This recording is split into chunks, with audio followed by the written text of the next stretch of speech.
So let's be real here for a minute. You know Gerard ain't out to fight, although while he was smashing the ice, one thing that you can definitely note in this chapter regarding the miracle is that even though he was going through the ice like butter and shit like that, you could see small fragments being stuck to him. So even if, like, you know, he's gonna get out of the ice and he's gonna probably kick Toshiro's ass, I think that might be some sort of clue as to how he's gonna get fucked up in the end, because like you can see little tiny shards all over his hands and stuff like that. It could be something, it could be nothing, or whatever the case may be, but again, it's going to take strategy and it's going to take some smart writing on Kubo's part to make this a believable win for Toshiro. And I think this could very well be, if Toshiro actually defeats him, one of Toshiro's first fights that he actually 100% won that is canon. You know, forgive me if I'm mistaken or whatever, but like I don't really remember Toshiro winning too many fights in the series or whatever, so in a way I'm kind of rooting for him. And I ain't gonna lie, that art from the final panel we see of Toshiro right before it cuts off to the Uryu stuff, like that looked really cool. Like Kubo knows how to draw characters, he always has, always will, so give him props for that. But let's be real here, Toshiro, you need a miracle right now to take on the miracle. And I wasn't even intending that pun, but yeah, like there's no way, unless it's BS, that he's gonna take him out without something really fucking strategic. Now apparently it's starting to make a little more sense, Uryu's relationship with his father, and why he, like, you know, he loved his grandfather, didn't really have the best relationship with his father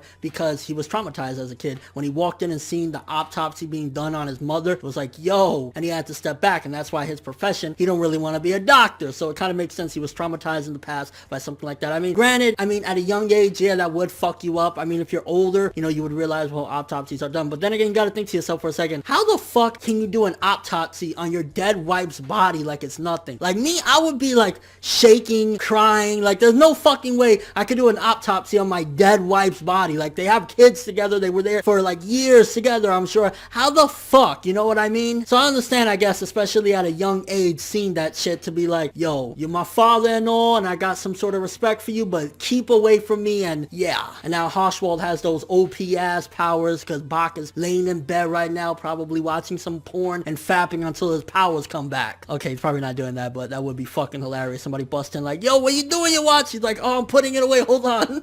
And I'm wondering exactly what it is that Hoshwald has seen. I mean, I think he maybe doesn't get an exact clear vision of the future. I think it kind of is vague, because why else would he be testing Uryu to test if the future is going to be legit or not? So I think the future isn't 100% as clear cut as people might perceive it. Like, it's not that he completely sees it and it's going to happen that way. That's probably why he's putting Uryu to that test. And Uryu dropping those little papers around there, like when he was up against Hoshwald and he told him, it's not what you think. Maybe he was actually doing that to protect him. Like, honestly, I don't know what's going on with Uryu right now. Is he trying to pull again? Is he actually legit? Like, what the fuck is up? I think definitely one of the things is that Uryu is just way over his head. Maybe even if he started off as trying to pull again operation, he knows at this particular point he's kind of in a really big fucking rut. And then Uryu and Ichigo meeting again. At first I was kind of like puzzled, like, wait, wasn't Ichigo just like a pancake on the floor next to the Yoruichi fight? How the fuck did he manage to get over here out of nowhere? So I'm like, yo, is this some sort of illusion? Like, did Aizen Shikai come out of nowhere and put a Ichigo illusion there? Like, what the fuck? And I don't get what was the shocked face that Ichigo had. Like, Ishida, like, how many times are you gonna do that shit, Kubo? This is like the 6th, 7th time that you've done that. Yes, Ishida is with the bad guys right now, Ichigo.